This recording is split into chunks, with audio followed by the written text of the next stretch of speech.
fly high, no lie. You know this. Pull it.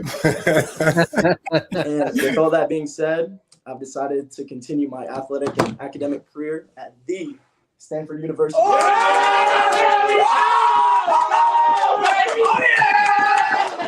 Yes, sir. Network, it means everything to me. Back when I didn't have all these offers, maybe like one or two, he was always promoting me, what I'm saying, trying to get me on the radar, this guy, you need to look out for him. What I'm saying? It really means, the world to me. Bacon, he's been there, like I said, since I've been small. Always shouting me out and always just trying to put me on, just give me notice more than I really appreciate Bacon. I mean, shoot, I was the new kid. Faison kind of was with the Ducks for a little minute. So my first year, of course, he had all the hype. He was probably by like 6'2" at 12. He was a mutant. I ain't gonna lie to you. He was a mutant.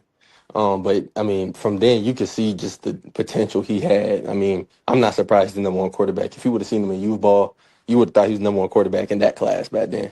So I mean, like going against him kind of like prepared you already for like what high school was. I mean, he looked like a high school quarterback around that time. So I mean, like trash talking with him. He's more quiet though. I will say that he don't talk that much trash. But I mean, like trash talking with him, going out there and hitting drills with Faison. I mean, that kind of like just builds you ready. I mean, hopefully I play against him in college. I would love it. As y'all know, this is the Sizzling News Podcast.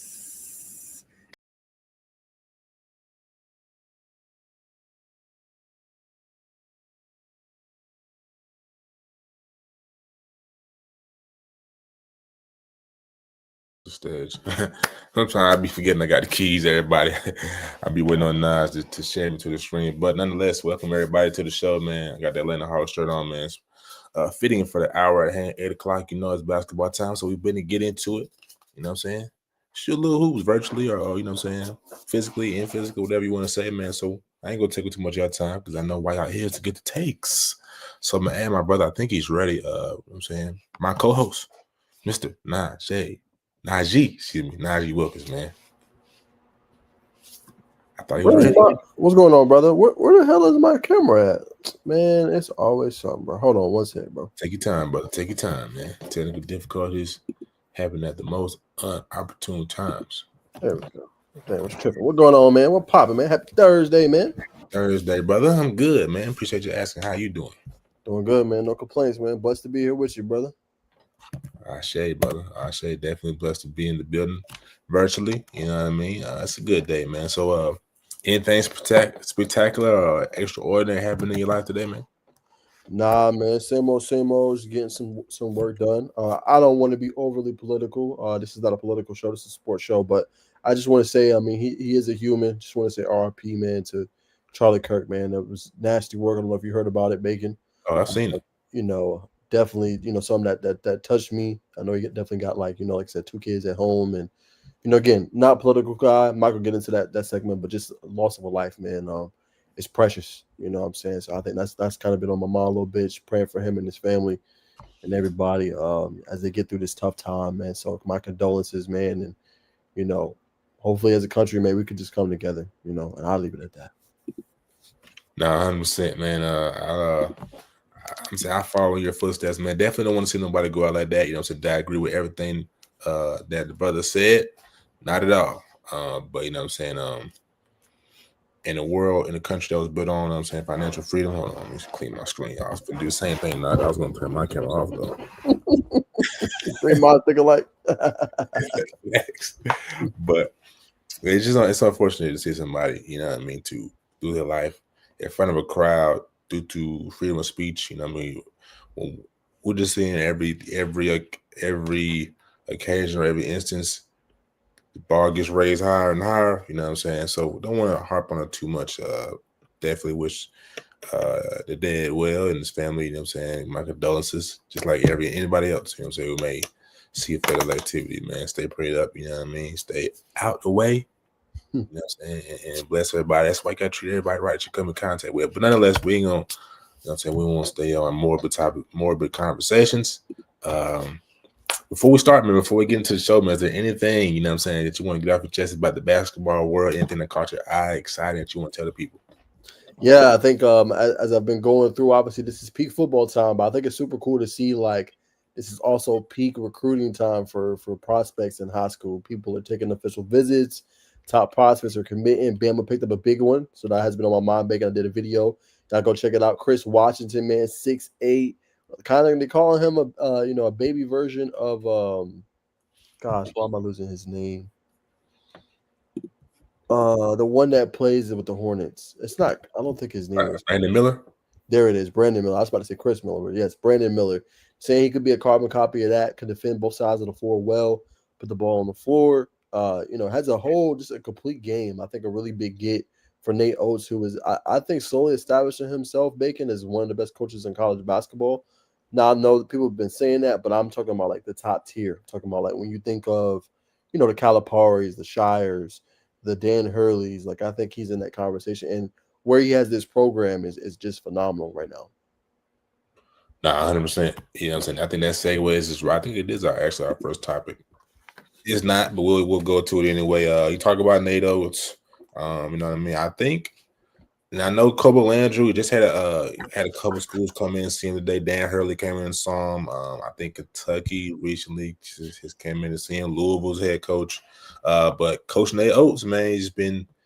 I think he can get front runner to get the services of Caleb Holt and Kobe Landry. So we're going to bring up, I'm saying it's per portal, the scoop. Hold on.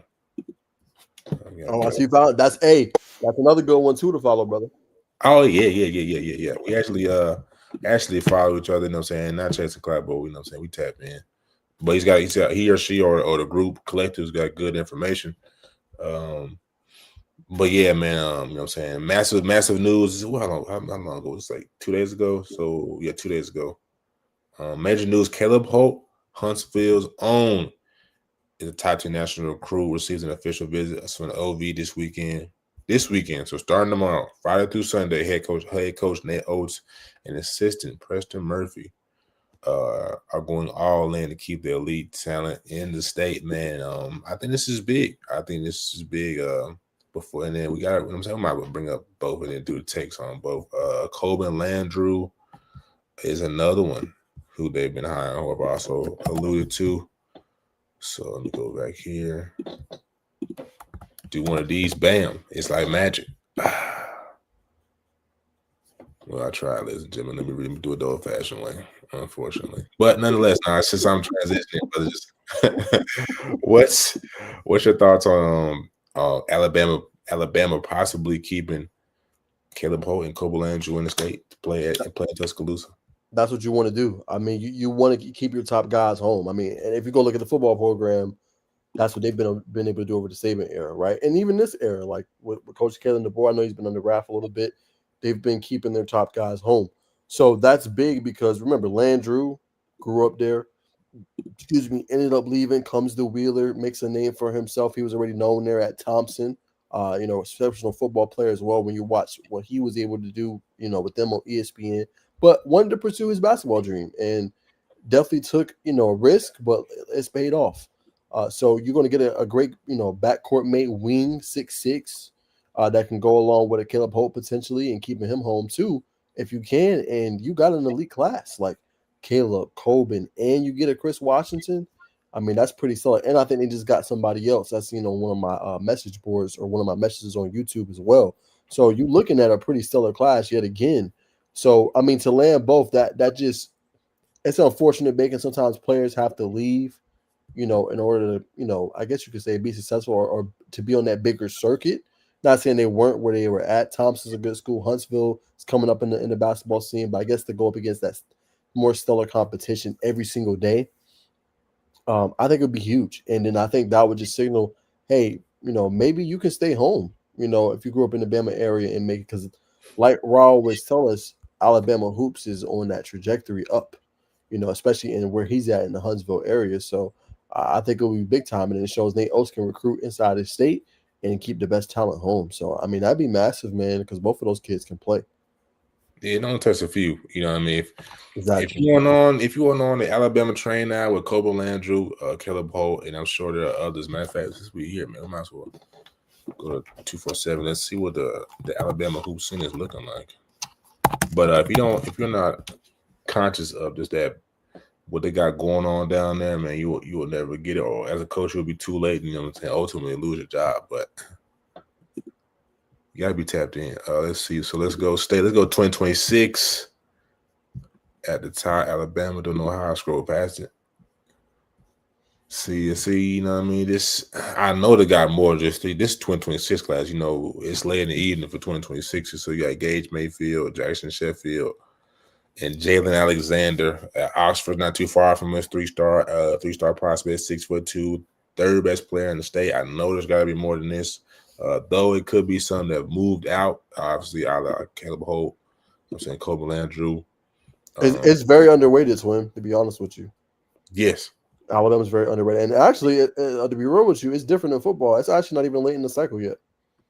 It's actually just heating up for real. It won't start getting late until like next February. Because, you know, early signing periods in like November, December. That's a good point. That's a good point. Maybe I'm gonna need to pump my brakes, but you know, it just feel like for me, like you know, after the summer semester, well, they're not summer semester, but the summer of AAU basketball comes to an end. You've seen everybody on the circuit. Okay, I kind of know, especially this league. I've seen you. Let's see what it is. I've seen you 15U. I've seen you 16U. Now 17U at the highest level. I should know what you are. Yeah, high school ball. It may move you up or down, probably no more than 10 spots, unless you just really fall the side of the mountain. But I know what you are at this point. So That's a good point. Yeah, I agree with that. Yeah. For sure. Yeah, I pretty much know what you are. Yeah, that's a good point. But I'd say like it's like that D2, D3 level Bacon or the lower end D1, like that's not Power 4. They still searching. But you're right. If you're gonna go like top programs, Power 4, yeah, it's a good point.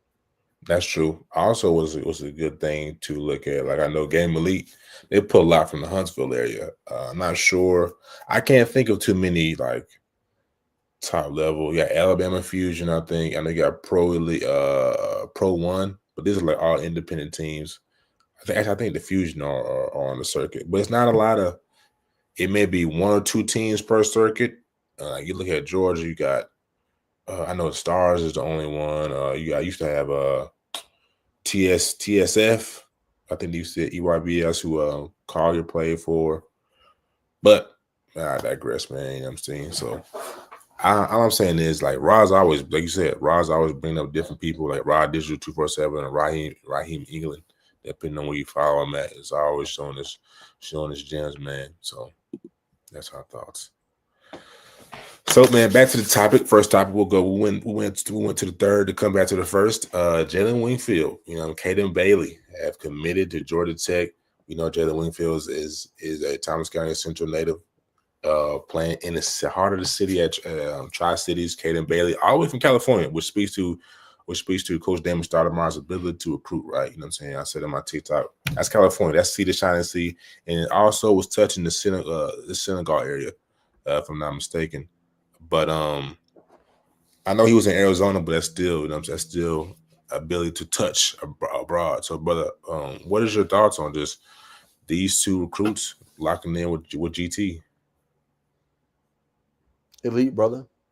Like I said, my TikTok videos and my YouTube, elite. You say what you want about this man, but you cannot say this man cannot recruit. You just can't. You know, he nailed the official visits with Bailey, who was visited, I think, last week. And then obviously at the beginning of the month or late in the month in Jalen Wingfield. But we've been talking about Wingfield for the longest. We seen him at GPCA Live.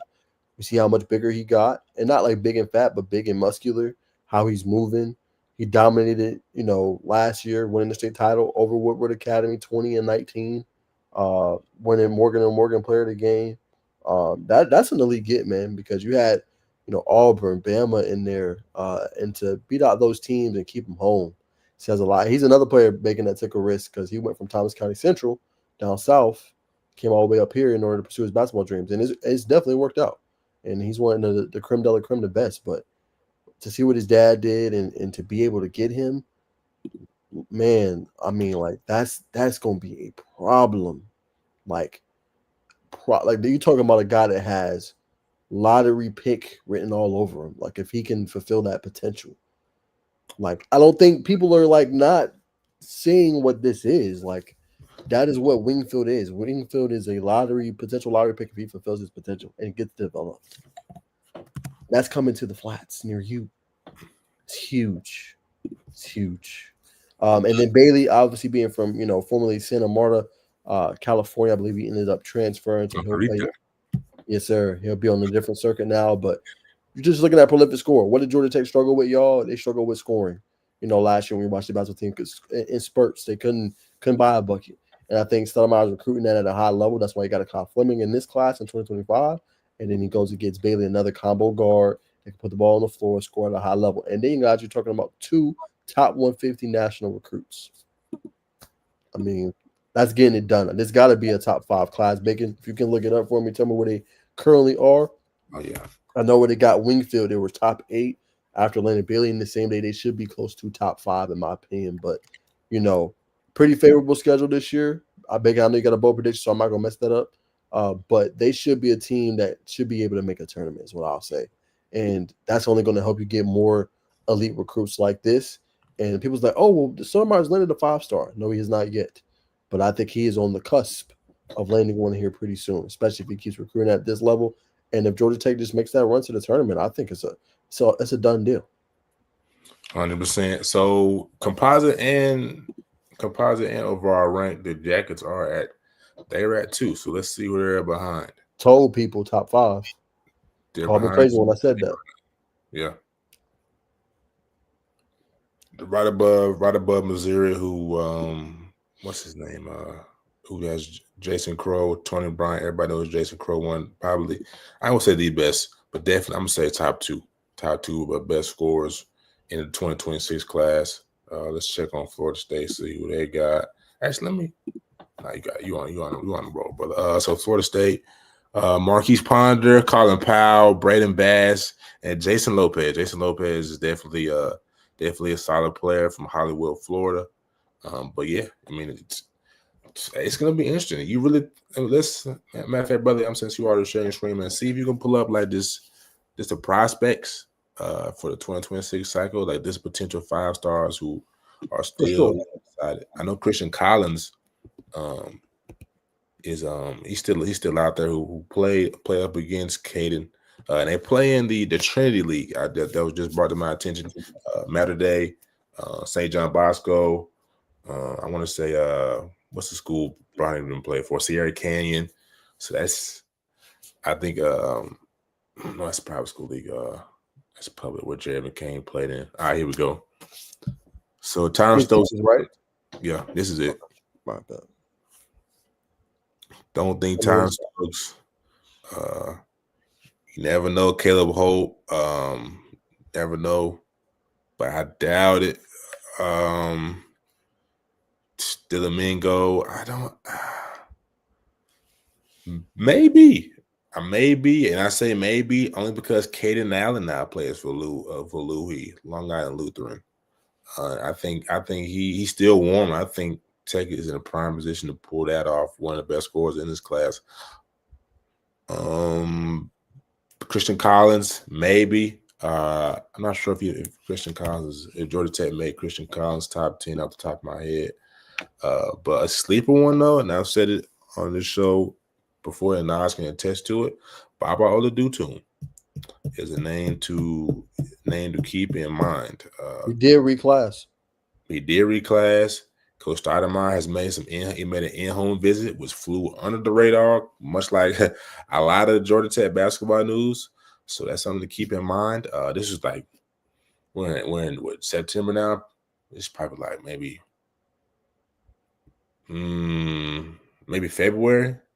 I think I was reading it on KSR Kentucky Sports Report on 3. And one of the reporters like, yeah, Baba or Coach Stoudemire made an in-home visit, so that's something to keep tabs on for sure. So as y'all can see, to Bacon's point, he is number 10, like I said, and he's rated so low. Remember, he's number 1 in 2027. Marcus Spears now is the number 1 2027 basketball class. But again, I mean, that's it. Like they go and land him. Like, good luck, good luck. Like we've seen him up close and personal. Not this past summer, but the summer prior to that, and do hit a game winner. Running with a 15U. Like that kid's elite. So you can go get him. Yeah, bro. Tech will definitely be a problem. You know what I'm saying? And like I said, in that class in the ACC. But yeah, I'm with you. The other guy you had mentioned, Caden Allen, he's going to be one to definitely watch. Moving forward. He's a guy that's really good. Deron Rippey, he was supposed to take an OV, I think, to Bama, but they landed a couple of recruits, so he canceled that. That was here recently by Joe Tipton. So a little bit of news there. This is a guy to watch. Our friend Deanne, I think they were in conversation with him a little bit, so I know he's still looking for a center. So we think about Tech now; they're looking for probably a point guard and they're looking for a big, like a center. They got the wing piece in Wingfield. Obviously, they got Jop. Obviously, they got Caden Bailey. They're gonna look for a point guard and probably like one more beef up piece at a center I spot. think he's a point, bro. We say, Well, what? he's 6'2". He's 6'2". He's a combo guard. You know what I'm saying? From watching him play, he can play. He can play. He can be a lead guard. Honestly, not to cut you off, brother. No, you good. You good. That'll be interesting. Yeah. That'll be interesting. Landrew, I don't know, man. I really don't know about Landrew. I think he's gonna go to Bama, but Coach Dan Hurley making a in-school visit today. You really just don't know, man. He's got so many. He's got every top program at his doorstep, literally. He does. And then Coach Hurley's done a really good job of getting guys in Georgia. You look at Stephon Castle as the most recent example. UConn's always been able to get a top basketball player and get them up there at UConn, and they've done well and made it to the league. So another selling feature. mm-hmm. We'll probably just go down like top 35, just because I'm interested to see who else is out there. Bo Ogden's probably gonna go to I think is it Virginia Tech? I could be wrong. I think it is Virginia Tech though. Yeah, I don't remember any. Chase Foster. Why does his name look familiar?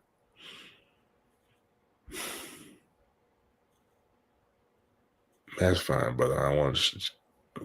Everybody may not be interested in the guys and the recruits. But I think we gave them enough to chew on. I also want to say about him. I also want to say about Bailey, man. His pop scored 94 points, played high level NAIA ball. You know what I mean? So he comes from a pedigree, played under his father. So he's a coach's son. He gets all the little things. So a lot of people who are high on Wingfield, and as you should be, will live in the state of Georgia. But Caden Bailey, man, is he's as elite as they come. You know what I'm saying? Also winning co-MVP out there in the Trinity League. And again, that's playing with Christian College. That's playing with number one player Tyron Stokes is also in the Trinity League. So let's put some respect on his name to the highest degree.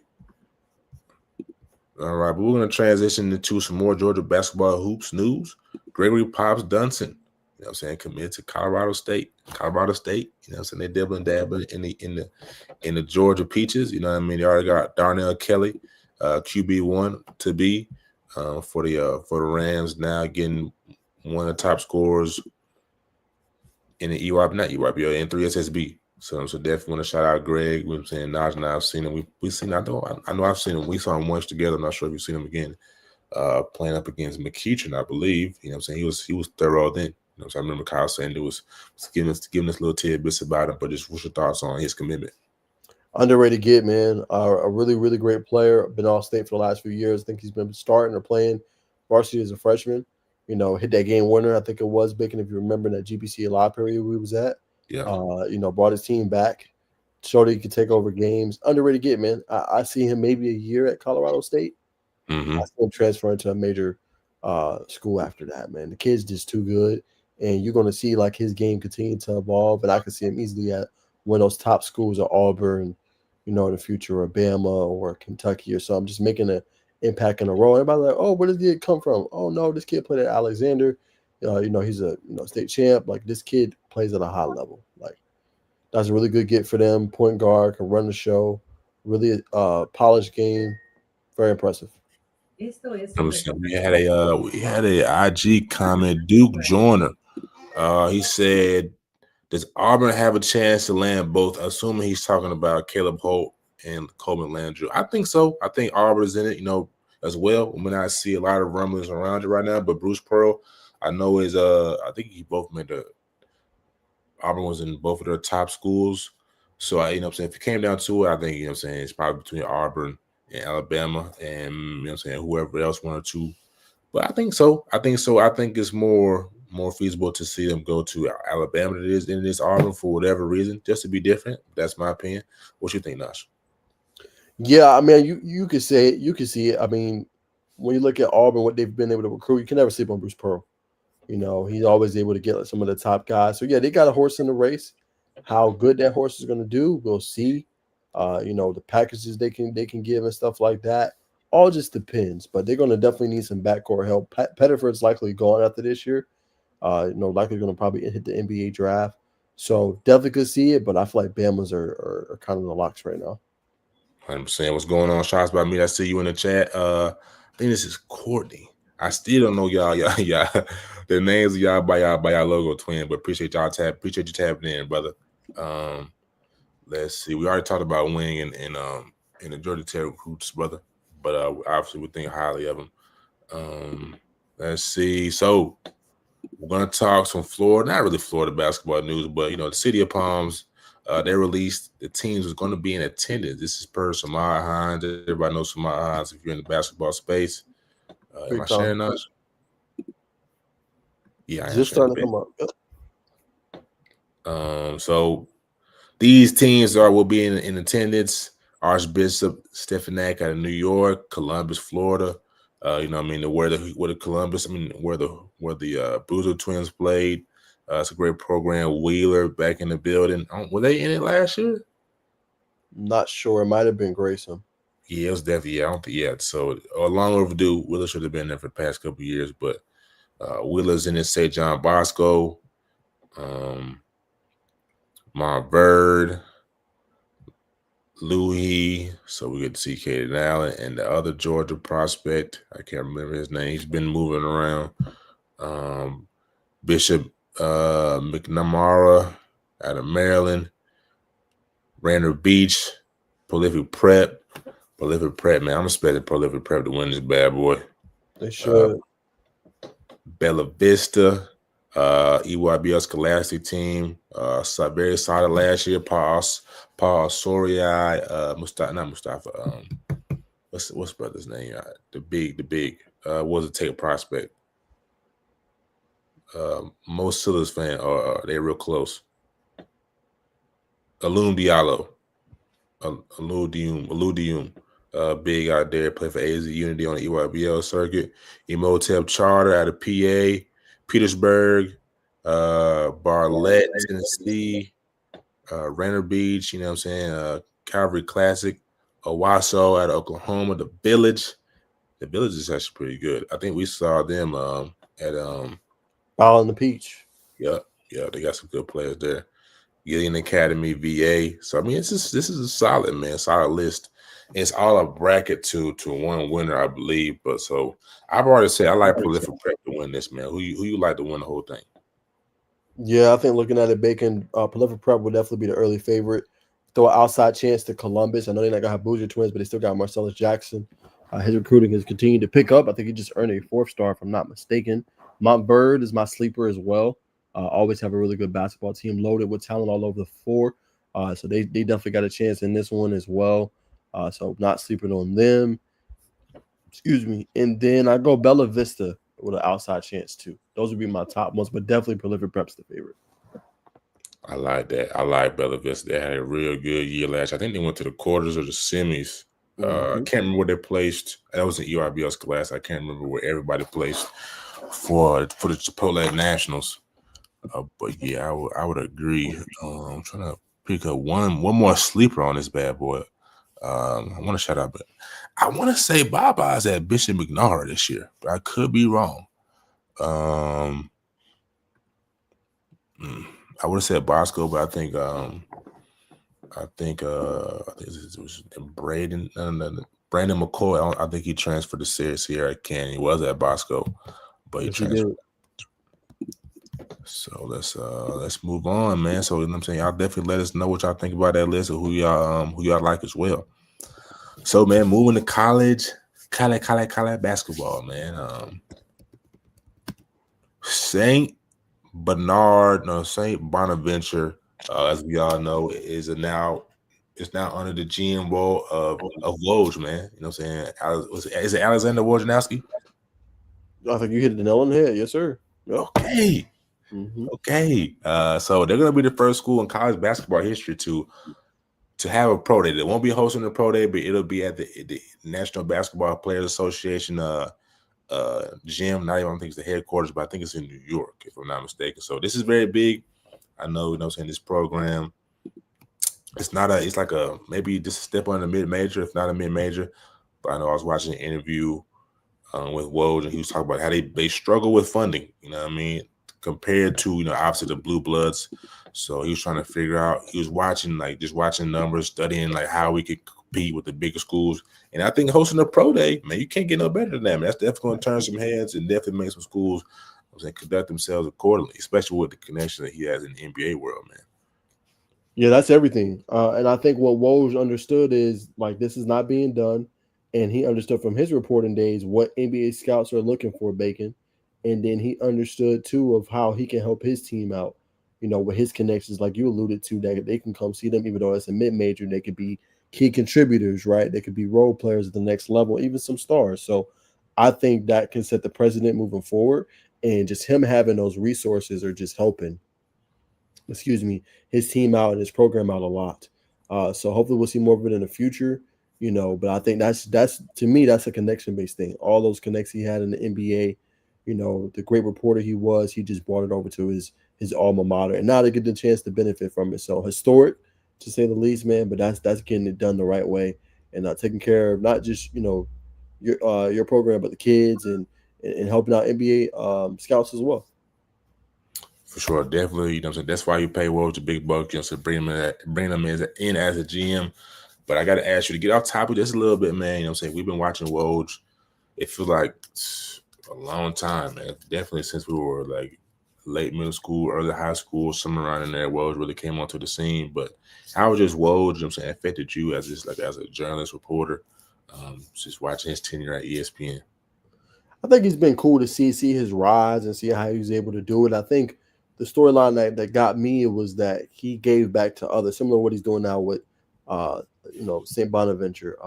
Go look up the story of the top NBA insider right now, Shams Charania. A lot of his motivation, a lot of his upcoming kind of came from Adrian Wojnarowski. Remember, they started battling towards the end when he was kind of tapering off. Well, Woj never tapered off, but when Woj was thinking of doing, taking that next step, like that's when him and Shams was battling for the stories.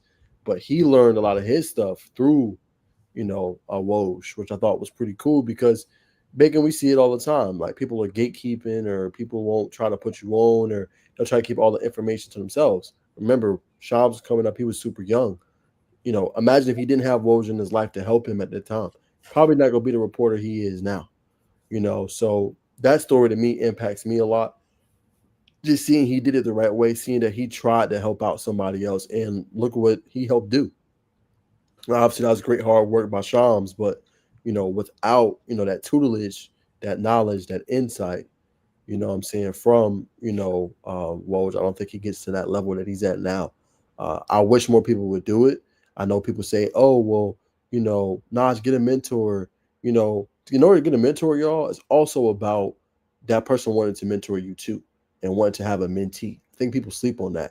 You can go and reach out, but at some point it's like, okay, I'm not going to keep reaching out 3-4 times and you're just not going to respond.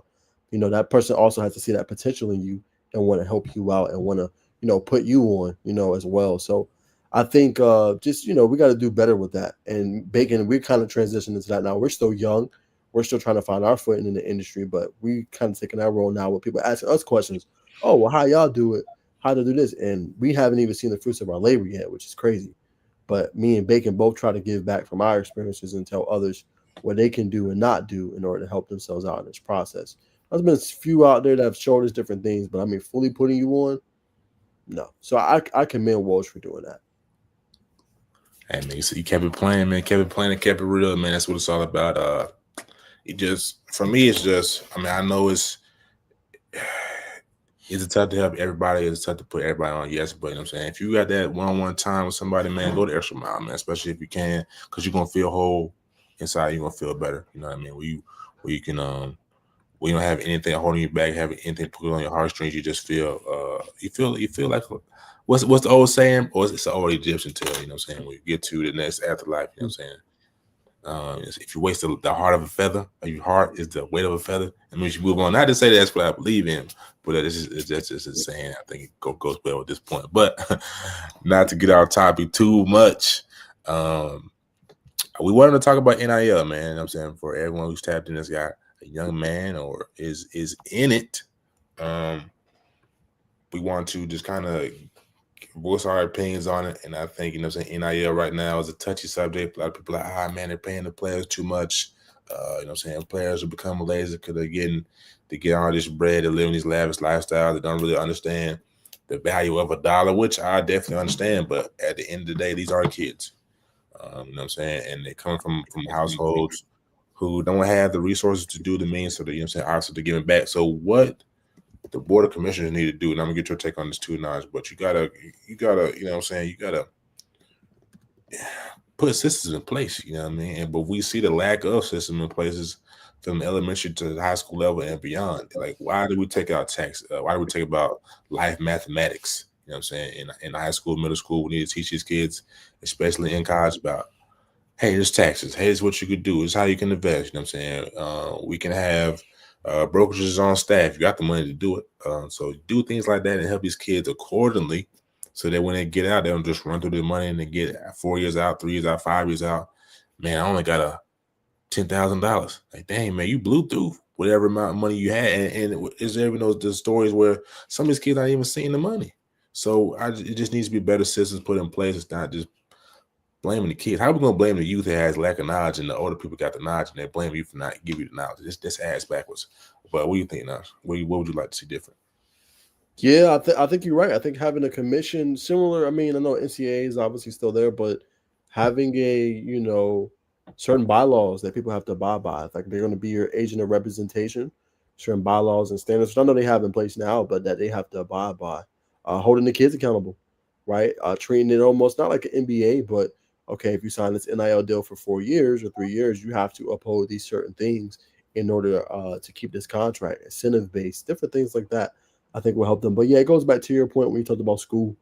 Having more classes, tax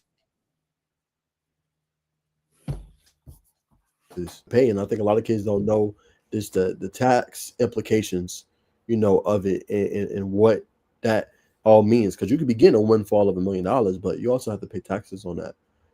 So I think the kids have to be willing to learn as well. You know what I'm saying? I think it's a two-way street, having the systems in place for them, but also being able to want to learn and taking an approach of like Flaw J. We talked about her on our last show last week. Like, it's not just a 4-year decision, it's a 4-year decision, 40-year decision. I think the kids have to start approaching it like that. And this can really set you up and really give you, making people don't think about, a head start. You're getting a big head start. Think about how many people come out of college in debt and have to pay back $60K, $70K, $80K, $90K, $100K, and already behind the 8 ball and getting a job they can't do. You can legit start a business while you're in school, you know what I'm saying, with the NIL funds you're getting. Help out your parents, real estate business, whatever it may be, and have that already going for you once you graduate. If you make the league or you don't make the league, you at least got a nest egg or something going on for yourself. So I think it's a two-way street. Kids got to be willing to learn. They need to set more systems up in place, hold these agents accountable. These kids need to learn how agents work, the percentage fees, the taxes, how to make their money work for them, all different things like that. And it starts, I'm going to be honest, Bacon, they probably need a little players union. Now, they haven't unionized yet, but probably just something to speak up for the players. You know what I'm saying? Until then, you're probably going to see the same thing. But if you can have somebody that speaks up for you in your behalf, or the commission or union, that I think will go a long way in helping them. That was a great point. Yeah, the players union in college basketball is definitely needed, especially with funds now being allocated. You need something player led, because, you know what I'm saying, people will take advantage of youth any day of the week if you don't have, because like you'll have a Jaylen Brown, you'll have a what's another good one, Not because he's Asian, but he's Xavier Lee. You know what I'm saying? Being from Princeton, so I'm sure you know what I'm saying, is a good fit as well.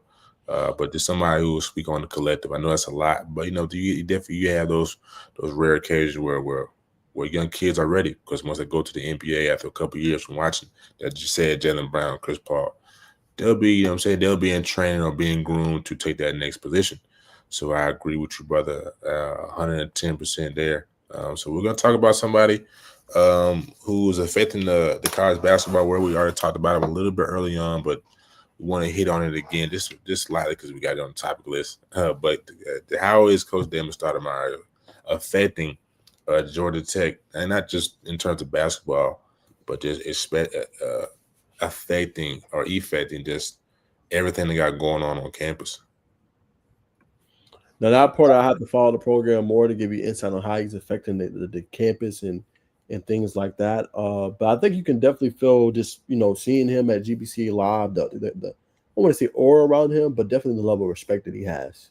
That's pretty, you know, obvious with the players, you know, pretty obviously with the coaches that be around, who he talks to. I think that's pretty obvious. What he can bring to Tech, I think he could bring that aura back to college basketball. I know you got a bold take big you want to talk about. And I'm not saying like, oh, well, Georgia Tech, it'll be like they're a top contender every year. No, what I'm saying is like people filling up McCamish Pavilion again, this being a designated spot to go to. You know what I'm saying? Kind of remember how they had that year they knocked off North Carolina, right? At home, Armando Baycock, you playing a good team. I think they packed out that gym.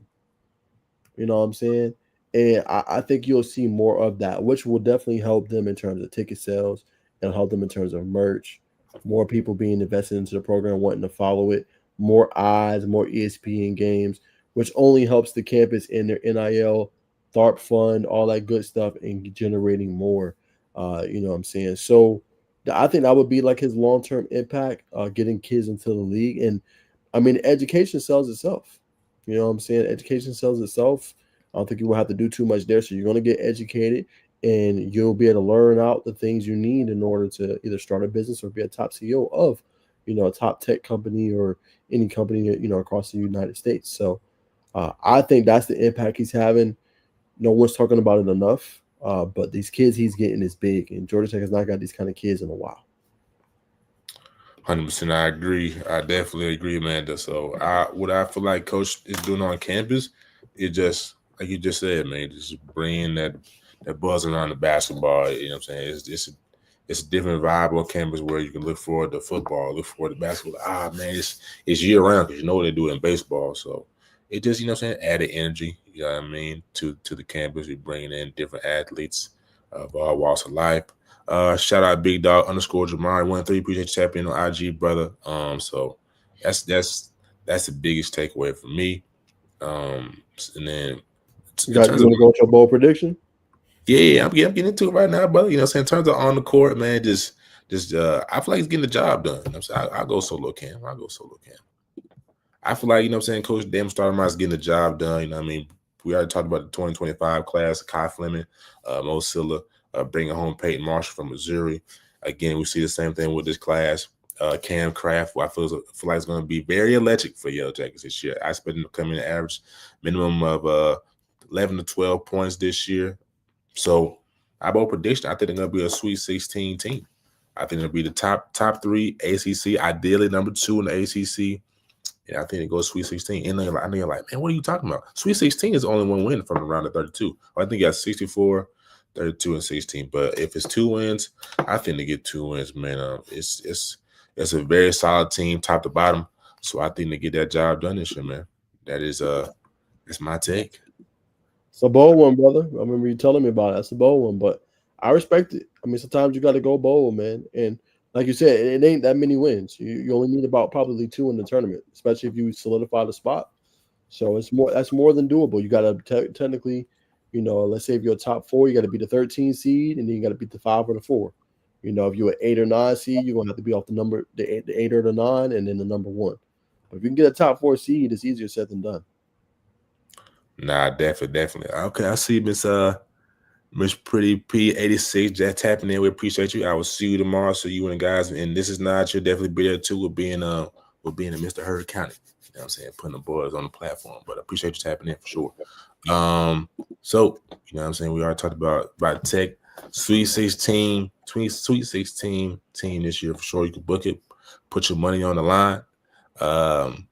Let's see, 2K, NBA 2K will no longer be sponsored or be created by EA Sports. They'll be on the platform of 2K, which I feel like is crazy.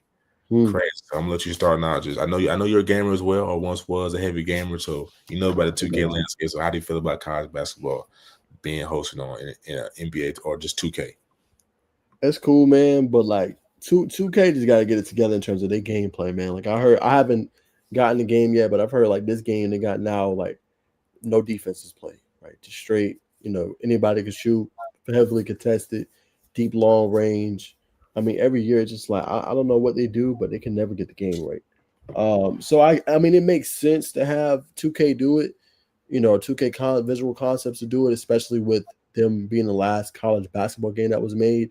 But all I'm saying is make the game a little different. I think EA's done a good job of that, making Madden different than NCAA college football, and kind of giving its own. So in terms of that, what I'm saying is put the traditions in there. The Duke UNCs, the Kentucky Louisvilles, right? Throwing in, teams like Florida, like just all the things that represent college basketball, have him in there. Dick Vitale, if he's still able to do it, having him as a commentator, right? You see Chris Fowler and Kirk Herbstreit in NCAA, just encompassing the sport. Jay Billis should be in there as well. Having a college game day with the ESPN guys, 4 or 5 people, whatever it may be, just encompass and encapsulate the sport, essentially is what I'm saying. So, yeah, I just hope they make a good game. I don't want it to be a carbon copy of 2K because, ain't nobody doing that. You know what I'm saying? Like, we don't need that. We need a different game, so we'll see, man. We'll see how it turns out. Yeah, it has been tough lately. Bacon have not been able to play no games, but I think that's just the effort of what we're doing, just locking in. I don't think you just don't have time.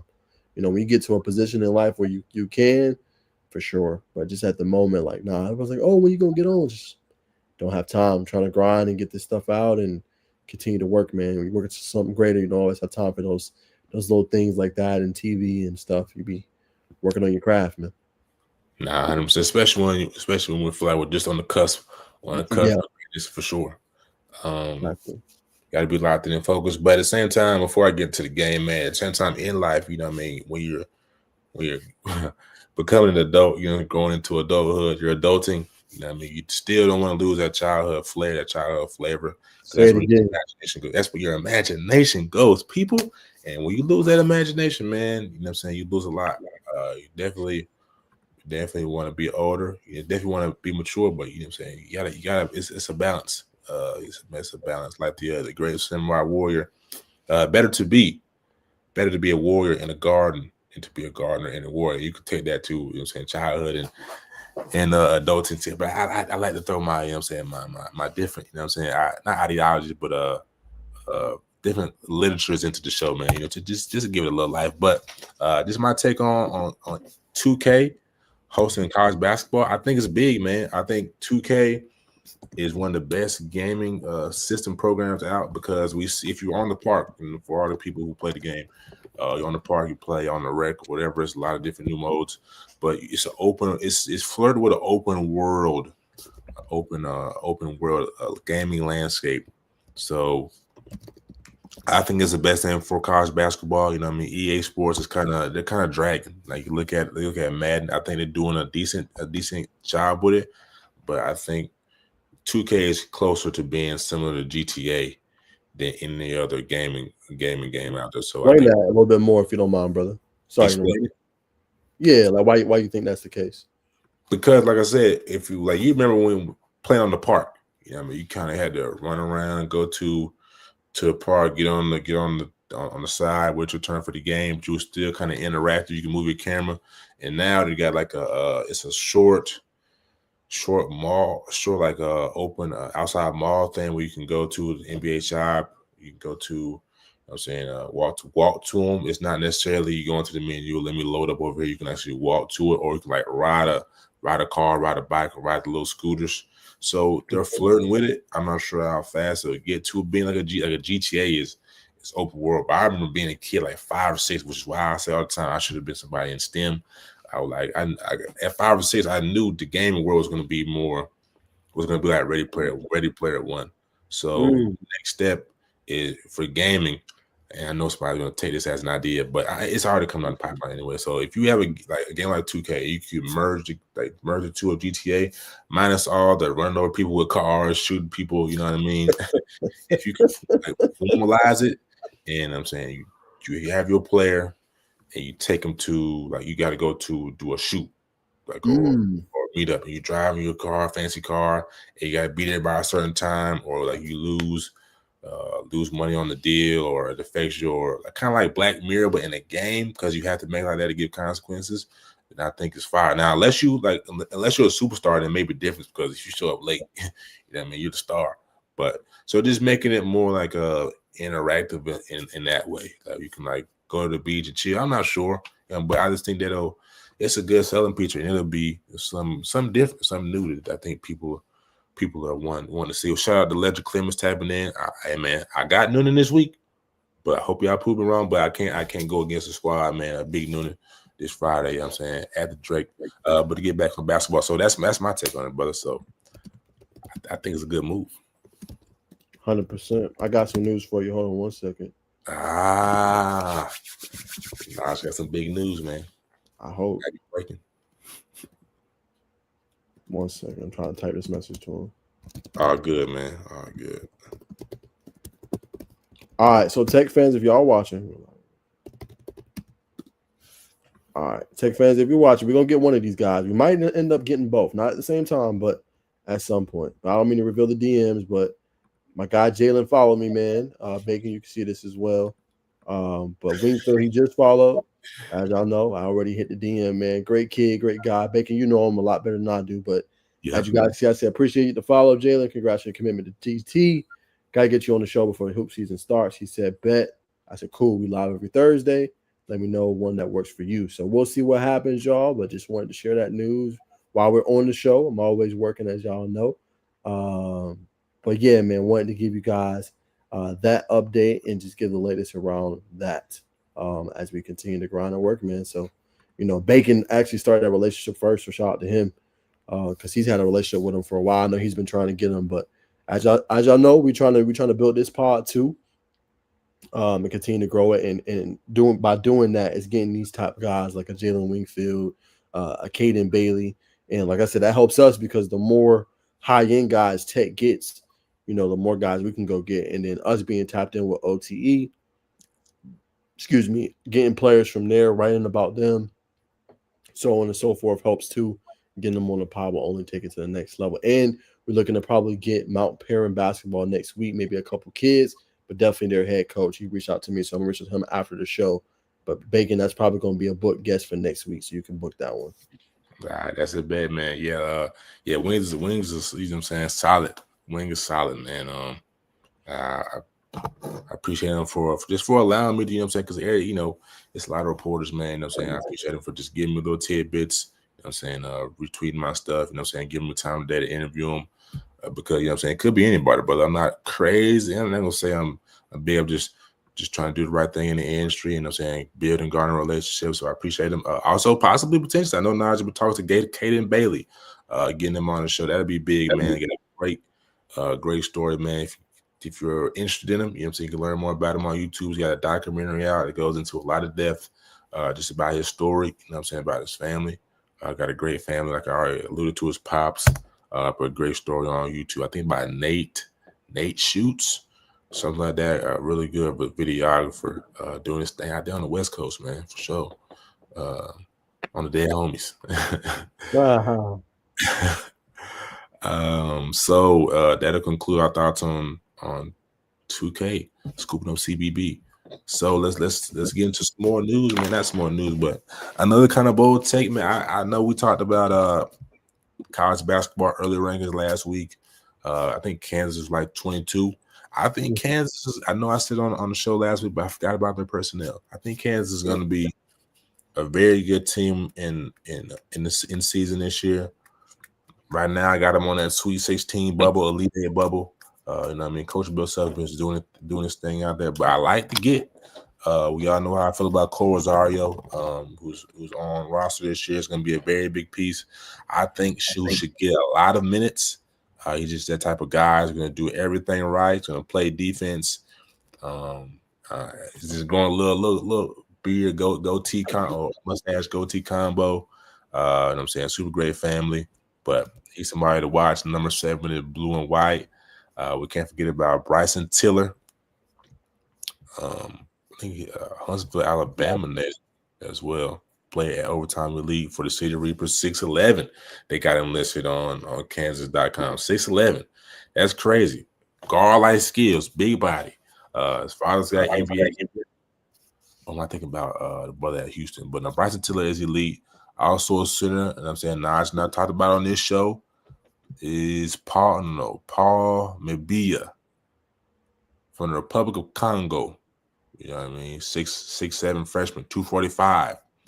I mean, so they got some killers. You sprinkle in, you know what I'm saying, some transfers. Let's see what's another one. One more, and I'll break it down. But yeah. So you know what I'm saying?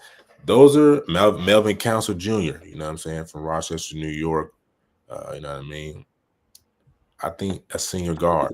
You know what I mean? I think he transferred out of St. where Woj is at right now. So, you know what I'm saying? They got a squad, man. You know what I'm saying? Whether people want to acknowledge it or not, Big Self is an elite college basketball coach, and I feel like they got the pieces. You know what I'm saying? They had a lot of ego. I think there's been a problem a lot for Kansas the past couple of seasons. But you got a very unselfish team here that's going to be hard-nosed. They're going to play defense. They're going to attack you with all facets of the game, inside, interior strength, and very skilled on the outside. Yeah, Bacon. I mean, the roster looks good. The roster has never been a problem. It's just them, like you said, the ego thing, playing at a high level. But while you was talking, Bacon, I looked at their schedule. A couple of games early, I got a test on UNC, right? Likely a neutral game. They play them on November 7th, right? Couple cupcakes, Princeton in there. Then they play Duke on my birthday on a Tuesday, November 18th, man. So that's another big one I got circled. So that should be interesting to see how they fare in that game. You know, Duke should definitely be a team. As you said, Bacon, you feel like they're underrated. But how do they fare against them? Then you got, after that, Notre Dame, Syracuse, and you got UConn. Yeah. Some pretty good games, and we'll be able to see early on how good Kansas really is.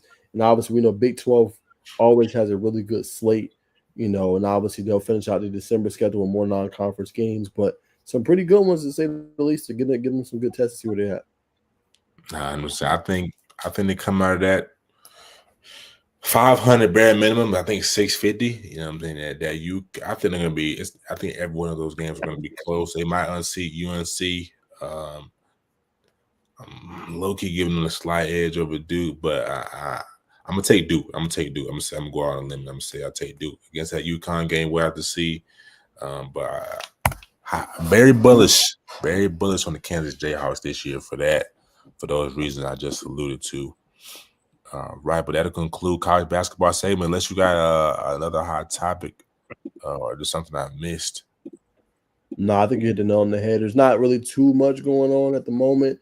You see non-conference schedules being announced, and things like that, but not nothing too crazy really going on right now. Really, recruiting is key right now. And then October will be the month where basketball heats back up. A couple exhibition matchups and stuff like that, and then it's here basically. So, still got about a month until that comes. 100%. We'll touch on just some light recruiting because we're talking about ACC basketball with Georgia Tech. Travion Carter-Givens, 4-star wing committed to NC State, another talented guard. ACC news, and you know what I'm saying, since we cover OTE, Tay Kenny and Adam, I'm still not sure how to say his last name, but they play on the same team. No, they don't. Tay Kenny plays RWE and Adam plays for Cold Hearts. Right now they share just 2 offers, Oregon. I think that's potentially a school to watch for their recruit, but just because they play. They play on OTE, play on the same AAU team, Wildcat Select on the Adidas circuit. You know what I mean? Just something for the headline, something to keep people listening to the show. But what's happened to the WBB news, women basketball?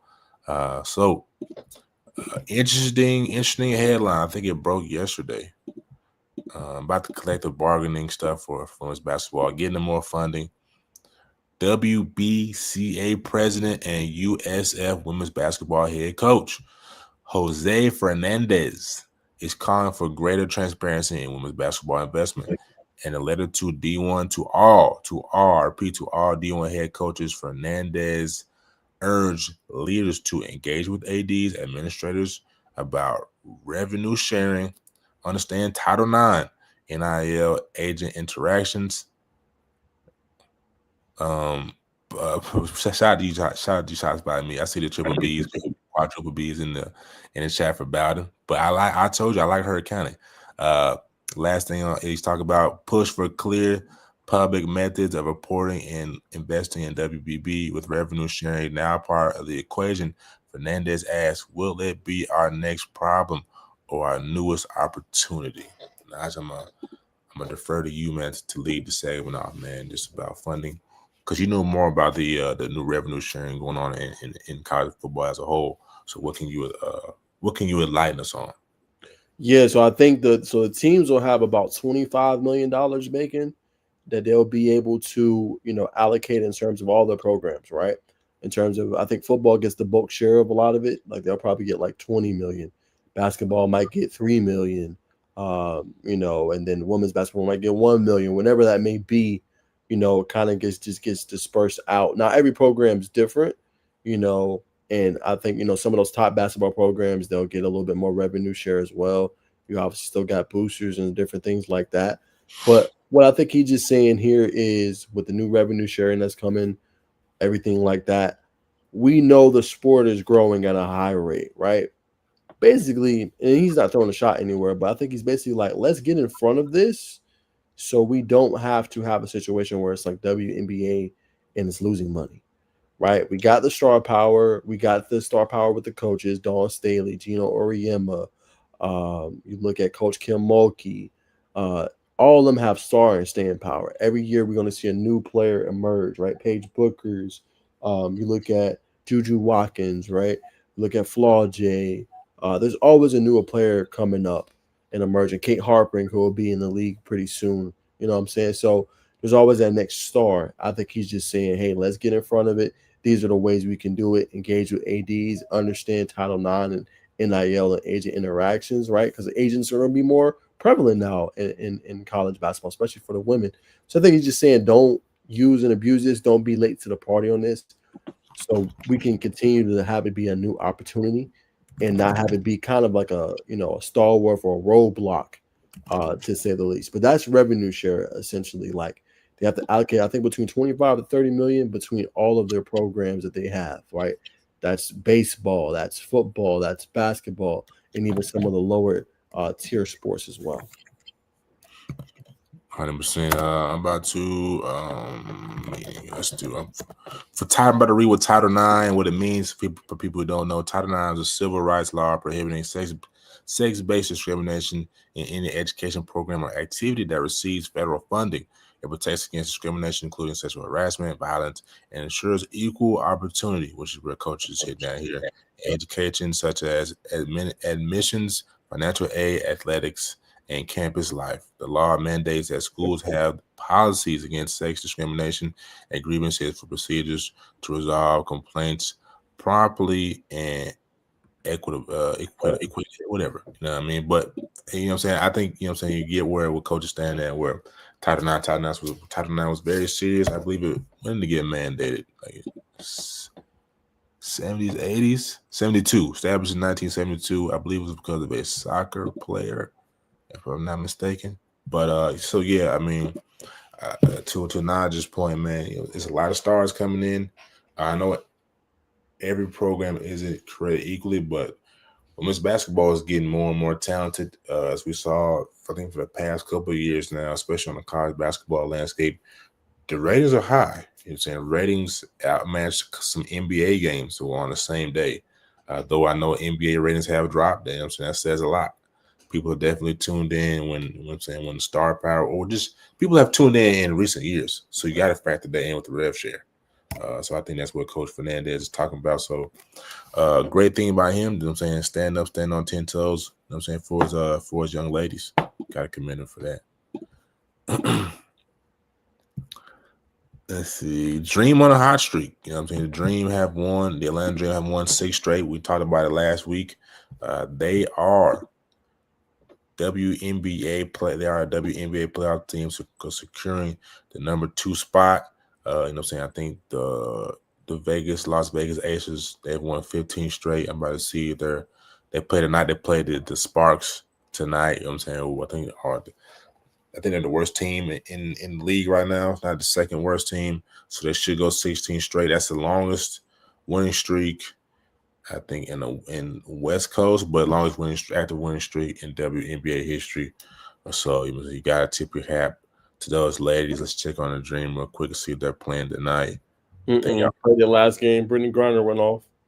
Finally playing up to her ability. Yeah, so that was a telltale sign for them. But yeah, that's it. The playoffs start on Sunday, Bacon, but they ended the regular season on the 6th game, and then obviously Aces with a 15-game winning streak. But big win the other night. 100%, man. I like the Dream. We'll see how far they go, man. But as it comes around, you know what I mean, we'll definitely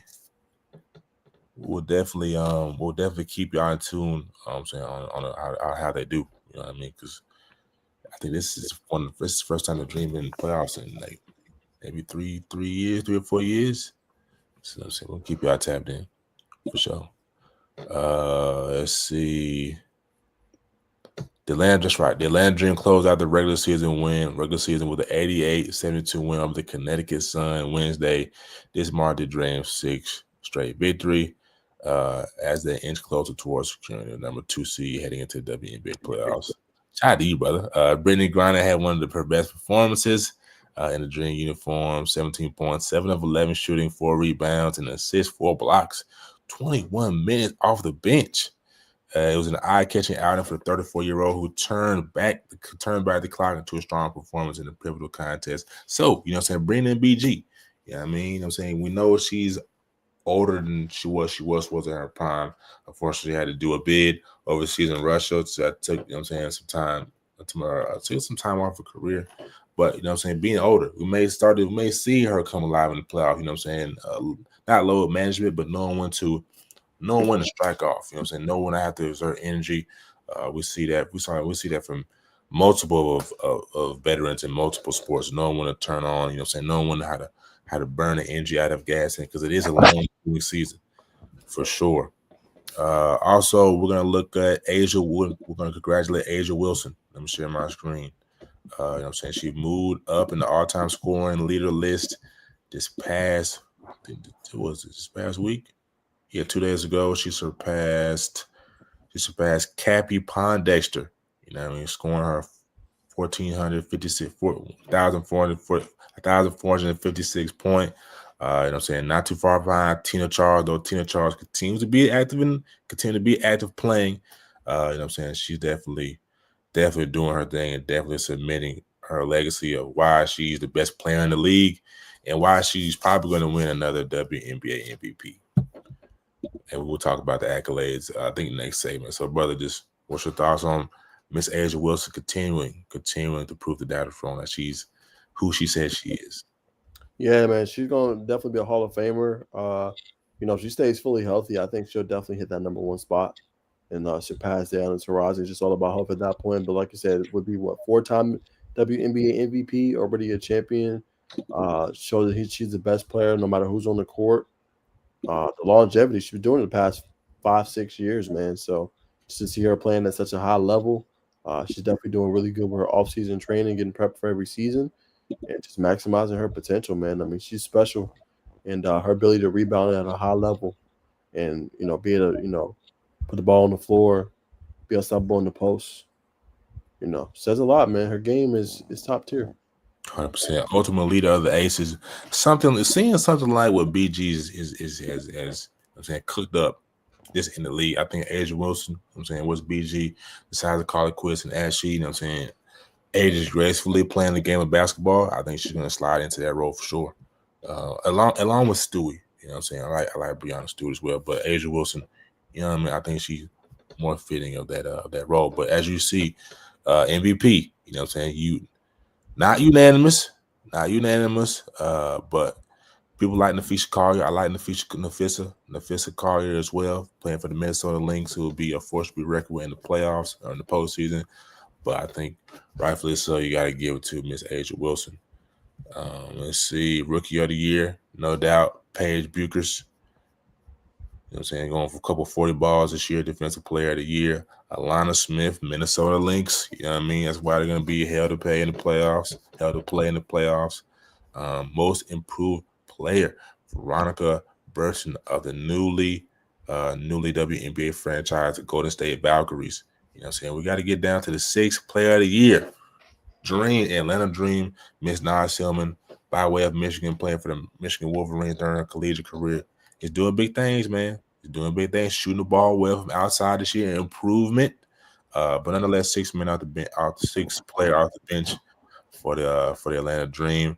Hillman averaged 23.9 points during her time in college, 11 rebounds, 9.6 assists during her time in Michigan. A lot of people question her ability to do it at the NBA level. It's seen to come to fruition, but playing under the new head coach this year, seen a spurt of offensive production from Carl Schmesko in his system after making a three. But Hillman made up with her defense and rebounding. Absolutely, she has blossomed offensively under Carl Schmesko. After making a one three-pointer her first 3 NBA season, Hillman has 52 this year, and she almost has as many assists this season after her first 3 seasons combined with 120. You know what I mean? So hats off to Miss Naz Hillman for doing her thing. You know what I'm saying? In College Park and abroad. All right. I think we got a couple more WBB. Actually, let's see, WNBA picks, award picks. Well, I got an extra link. Yes. This is another big one. The unrivaled 3v3 league had an interesting, you know what I'm saying, expensive evaluation. The unrivaled announced a $340 million valuation after the inaugural season. Man, I know, you know what I'm saying, we kind of kept up with it last summer. You know what I'm saying, kind of keeping up with the games, but I think it added a great vibe to it, orchestrated by, again, Brianna Stewart and a couple other veteran players. But just what do you think about the evaluation and what it's doing for the WNBA season? It's big. Think about it, Bacon. It's no disrespect to women's college basketball. It's great, but it gives players something to play in, where they don't have to go overseas. Right? We've seen everything overseas and how that's been, because remember, players weren't making nothing. They have to go overseas just to make a living and be okay. But this league already just started, already has a $340 million valuation. Says a lot. You know what I'm saying? And if they can keep it and it's sustainable, then you got something the players can play in. It's not too much on their bodies, but they can stay fit. I think it's what you said, 3v3. So, you're playing a half-court setting. It's exciting. Obviously, fans care about it because, they're tuning into it. And then they get to see some of the WNBA stars in the offseason. And it kind of leads to that buildup of, what I'm saying, right before that season happens. Again, you got college basketball, which people are definitely tuned into. But then a rival comes in whenever it starts, April, right after, or early May, right after the season of college basketball. And then you got this that you can watch, to see your favorite WNBA players who's gotten better. So I like it. I think it's a good telltale sign, and obviously that it's moving in the right direction to be valued that high after just one season, or that's just a lot. Absolutely. As you see here in the article by Kendra Andrews, the evaluation comes in as a series of investments. So a lot of big name investors. You see Serena Williams here. You see Warner Brothers Production is here. Tribe Ventures. You know what I'm saying? Serena Ventures, same thing. The valuation. Let's see. I'm gonna read this bottom part because they didn't expect it to do what it did for whatever reason. Said this evaluation and additional funding expedite unrivaled growth strategy. Bazell told ESPN, because we outperformed our revenue expectations in the season by almost doubling it, It allows us to move a bit quicker. It becomes a 3-year roadmap instead of 5 and 2. In year 2, we are really going to double down on athletes, especially what does it say? Unrivaled will use some of the funds to increase the venue space. That's big. It was very tight this year, but very intimate. I think it was very good for the fan experience. But in order to bring in more money, you got to get more fans in the building. I think Gunner was sidelined. You know what I'm saying? A lot of celebrities tapped in. It has in Miami. Shout out KJ Visuals who's tapping in on IG. Venture Space in Miami, adding 15,000 square feet, and for player facilities, including a second practice court and 150 seats in the game area. Let's see. The average salary of players remains at 6 figures. Last season, players earned an estimated average of $222,000 and all received equity in the league. So that's more I think they're making during the season, you know what I'm saying, on average for them, saying for that. Because they're all superstars in the league, and I think it's going to be big when you get players like Caitlin Clark to get in it, because she didn't play in it last year and it still outperformed. So especially when you get like girls like Juju Watkins, you know what I'm saying? I think it's going to continue to be big. Could possibly get more viewers than WNBA finals going into the summer. But you know what I'm saying? It takes stuff to get there. But that'll conclude the WNBA, WBB section of the show. I added this late knowledge, but I thought this was big. It broke today. I told the people we would keep them updated on what's going on out there in LA with the Clippers. You know what I'm saying? And they're not, I'm not gonna say scandal, but them saying, but their situation. So let's take a dive. Let's take a look. Let's take a look into that, brother. Report Kawhi Leonard paid after Clippers partners investment. A limited partner with the LA Clippers reportedly sent $2 million to a now bankrupt company that allegedly gave Kawhi Leonard an endorsement deal for a no-show job less than 10 days before the start. Before the star forward was paid $75 million by the company. That podcast Pablo Torre finds out reported Thursday. The company Aspiration reportedly agreed to $28 million endorsement deal with Leonard in 2021. Clippers owner Steve Ballmer invested $50 million through his personal LLC in September 2021.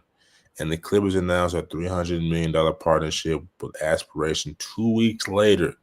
Torre reported that Leonard agreed to a 4-year, $28 million endorsement deal with April 2022, 9 months after being signed with the Clippers. So, I mean, it looks like here, man, that they was getting some money Washington and sending it to Kawhi, and you can't do that. So it's looking like they're going to see the hefty slap on the wrist. I think they're going to miss postseason for the next 5 years. I think that's what Adam Silver said. But I'm going to get Naj's take. They will play what the commission had to say about this whole situation. Yeah, man, that's crazy to say the least. I get trying to find ways to circumvent salary cap and stuff like that to keep your superstar.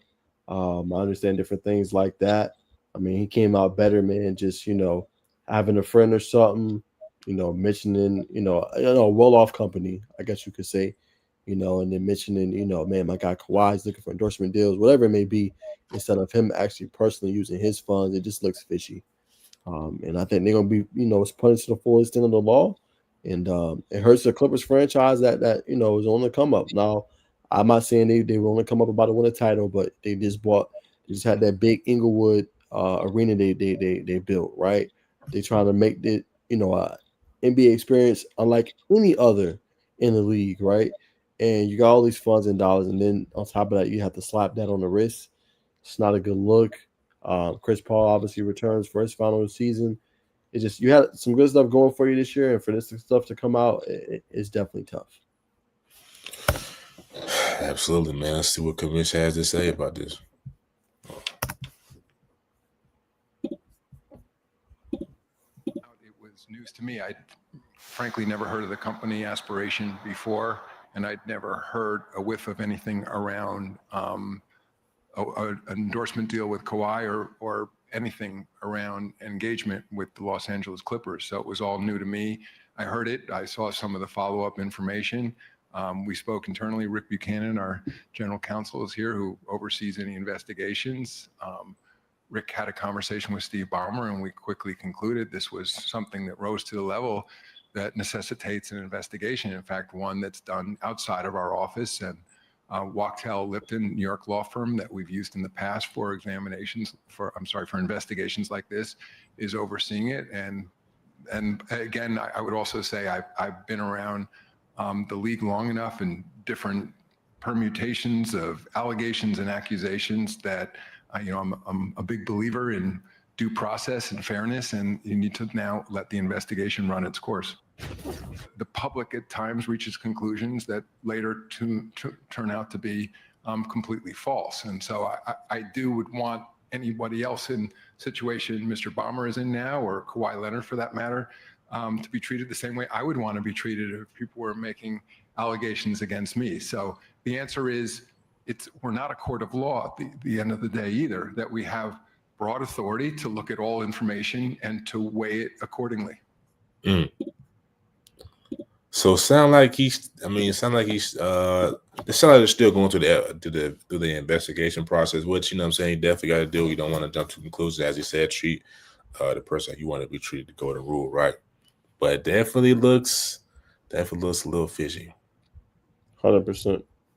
Definitely looks a little fishy, man. But we'll see how it goes for owner Steve Ballmer. I like what he's doing, you know what I mean? Especially to give the Clippers their home arena. And I understand things have to be done, you know what I'm saying? You're crunching numbers. You know what I'm saying? I think in the end, you know what I mean, he'll come out smelling like a rose, you know what I'm saying? Because he's the first owner to put the Clippers in their own home gym. But right now it might sting him. It might sting him. He might go on the red a little bit, but yeah, I mean, that's sometimes you got to risk it for the business. Facts. Let's see. Yeah, of course.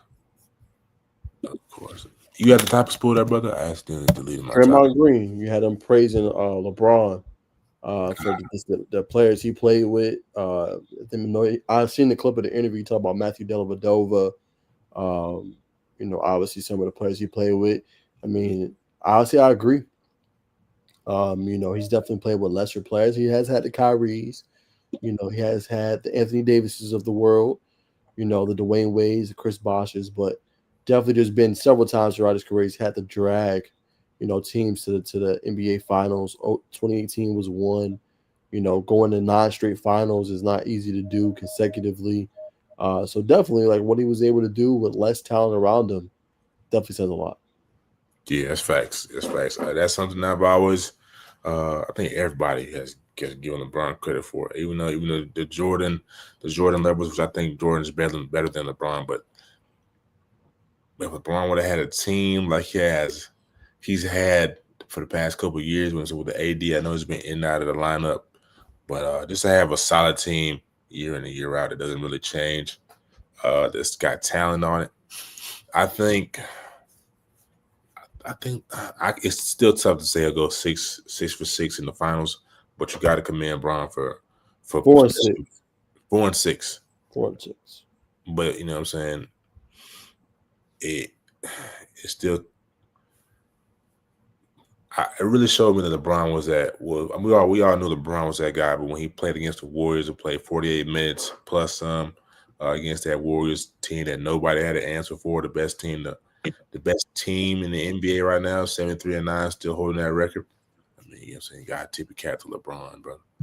Especially playing that mind game with Draymond and eventually winning, which led to the comeback from down 3-1. First time that's ever happened. I think second time. Second or first time it's ever happened in NBA history. Yeah, I mean, that's why a lot of people call him the GOAT. That's what cemented his legacy and ultimately saved his ultimate legacy, right? So I'm saying definitely got to shout out LeBron on that one. Ben Simmons, for better or for worse, has been dropped by his agent. Not good. No good. Not good. I think he's towards the end, brother. Think so? Yeah, man. I mean, dropping your agent, his desire to play, they said ain't the same as it used to be. Yeah, I think he's on the shell life, buddy. I think he's towards the end of the career, and it's sad because he really he's getting compared to LeBron Bacon. He was a guy that was seen in a good light, obviously, and could just never shake that reputation. Now, sometimes players they'll hoop, and I think this is different from NFL, and definitely from football because you have to have a true passion for the sport. If you don't have a true passion for football, it will eat you up and spit you out. I feel like hoops is a little bit different, especially with the kind of money they make. You can not like hooping and make a living out of it. You know what I'm saying? Or not be as passionate about it and set yourself up. So it's unfortunate for Ben. He used to be one of my favorite players, for sure. I just think he never got over that situation where they was playing in Atlanta. He was a part of the process with Joel Embiid. They're supposed to go and make runs to the finals, never could get there.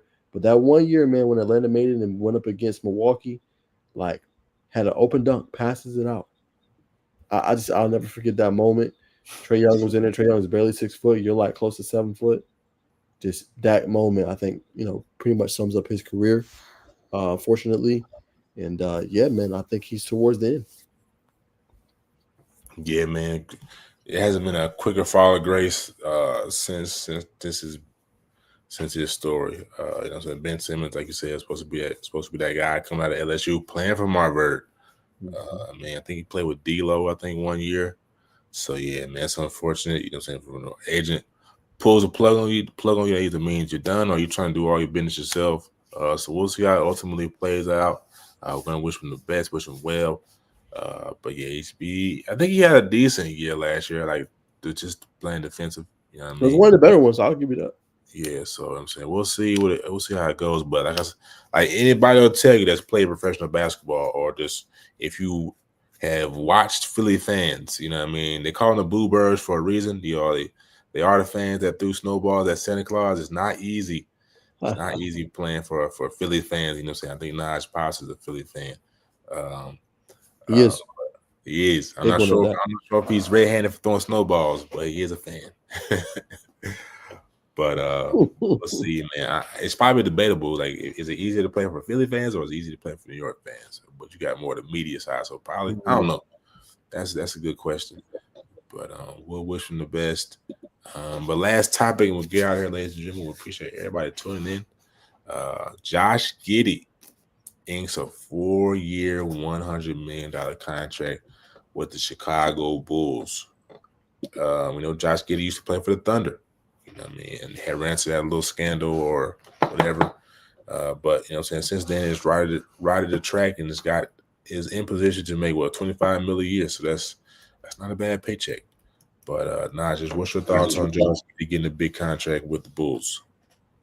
Yeah, I think it's interesting. Obviously, he's been playing well, $25 million a year, Bacon. Want to see him live up to it. The Bulls need help, man. They've traded everybody. Zach LaVine, DeRozan. They only got certain pieces left. Did a really pretty good job in the draft. He's one of kind of their cornerstone pieces, and can the Bulls pull a OKC? I think is the biggest question. Bacon, like OKC did it for years. They had that talent. They had Russell. They had Harden. They had the Paul George era with Russell and Carmelo. Didn't get to where they wanted to be, but they stayed patient. They got a lot of draft picks. They trade Paul George for Shai Gilgeous-Alexander, which is looking like a genius trade right now. I think since that point, George is on like his second different team, might be third soon, since that trade alone. And they built around Shai, and then they got the pieces in the drive, Jalen Williams, Chet Holmgren, all these guys to help complement that piece. So maybe they feel like Giddey can be that next piece for them. Now, I'm not going to say he's going to be a star, but maybe he could be a cornerstone piece for them as they build, maybe to try to get back in contention in the East.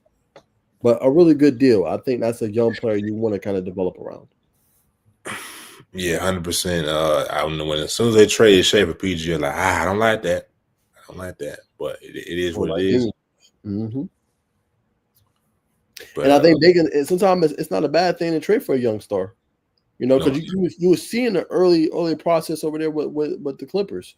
Whether you start yet, no, Bacon, but you can see, kind of them glimpses. And I think if you see the glimpses from a young player that's hungry, that wants it, and you can go get them and develop them and have the right coaching and a system around them, and they're hungry, I think it bodes well. Definitely bodes well. We'll see if it bodes well for Chicago.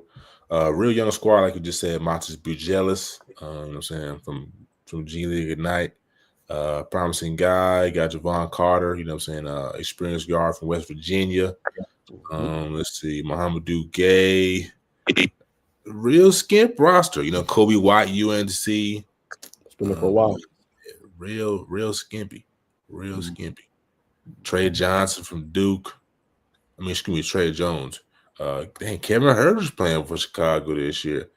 Don't think they got enough. I still think they're gonna be outside. Isaac Okoro from Auburn, but still think they'll be outside looking in for sure. Looking at the playoffs, but it's what it is, man. Before we let y'all go, man, we gotta run our ad, man. Run our sponsor. So I got it. Okay.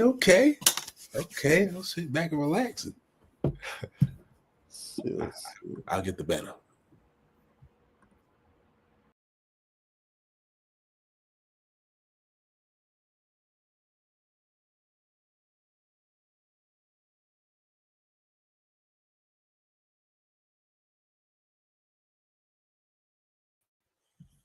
Might need to let you play it, brother. I don't know why it's mute. Can you hear it? Nah, I can't hear nothing.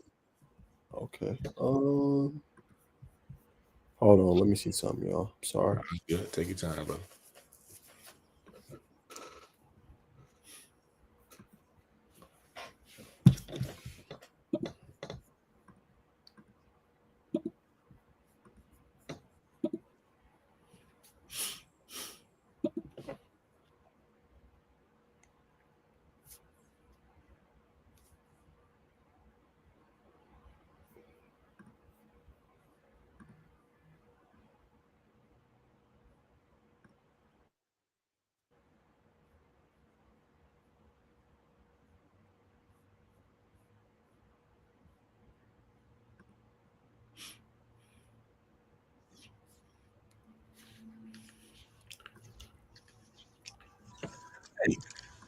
Okay. Yeah. I don't know why I did that. All right. I'm about to add it in now. Oh, good, brother. Just a little technical difficulties. You know what I'm saying? We're working through it. You know what I mean? I take time for me to line myself up. You know what I mean? Spend that time, probably get myself together. Probably night before I lay it down. But you know what I'm saying? Sometimes ladies like the scruffy look, though. So, but you know what I'm saying? It is what it is. A little beard oil, you know what I'm saying? A little brush. But let's make smart sexy again. So let's get inclined with the numbers and stuff. Read a couple books. You know what I'm saying? Watch a couple podcasts, good podcasts. You know what I mean? So take that however you want to, but you know what I'm saying? It is what it is. Let's see, what's up? Hey, are you an athlete that needs some help in recruiting that wants to get out there, get some exposure, and be tapped in and aligned with college coaches from NAI to D2, HBCU, all the way to the D1 level? Well, look no further, man. Tap into a powerful life where you could become a part of the family and get empowered, poured into mentally, physically, and spiritually on and off the court. Hit that link below and tap in and get some exposure and be empowered for life. Yes, ladies and gentlemen, if you have a son, you have a daughter, I'm saying, hit that link. Derek Teagle does a great job of putting on events, showcases. You know what I'm saying?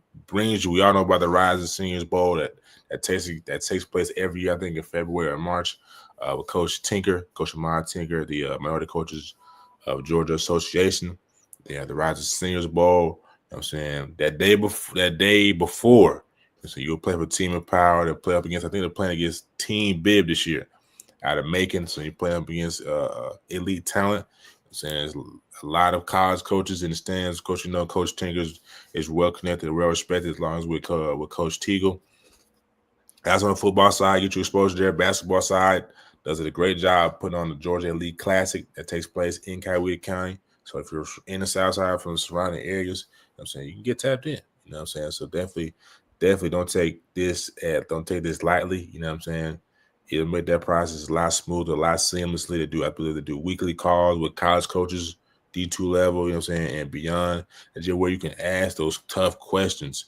So you're not feeling like you can just run around in that hamster wheel. Like, we're not going anywhere. We're spending all this money to go to different places. So you can solve all that. You can solve those problems just by hitting that link, you know what I'm saying, with Powerful Life. So again, ladies and gentlemen, this is the Just Citizen News Podcast. We'll say we keep it a buck. You know what I'm saying? I'm going to give you the updates and we'll sprinkle in a little real life scenarios, you know what I'm saying, to feed you mentally, physically, and spiritually, and provide you with those sports fanatic needs. So again, this is my co-host, Nigel Wilkins. We'll be back. We will be back Monday for the football show, man. Y'all been blowing up and sharing with everybody. We appreciate y'all dearly. And as you see, we're at 101 viewers now on the basketball podcast. Again, we're trending in the right direction. We're going to get y'all some big ass, and we'll continue to feed y'all good information and give y'all good updates. So as always, it's Just a Citizen News Podcast, and we'll see y'all next Monday. Peace and love.